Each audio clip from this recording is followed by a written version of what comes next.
کہ آج ساری دنیا پیدا کرنے والے کو بھول چکی ہے. دنیا میں ہر شخص نے ہر ایک کو یاد رکھا ہے, نہیں یاد رکھا تو کس کو؟ پیدا کرنے والے.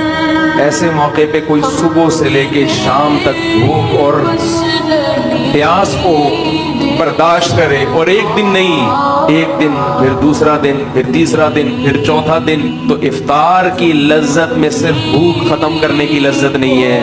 اصل لذت یہ ہے کہ جس خدا کے لیے صبح سے شام تک قربانی دی, وہ خدا ہماری اس افطاری پر بھی ہم سے خوش ہو رہا ہے, وہ ہمیں کھاتا دیکھ کے خوش ہو رہا ہے.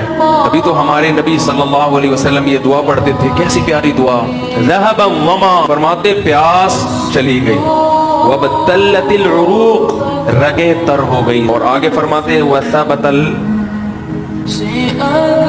وثبت الاجر ان شاء اللہ, اور اللہ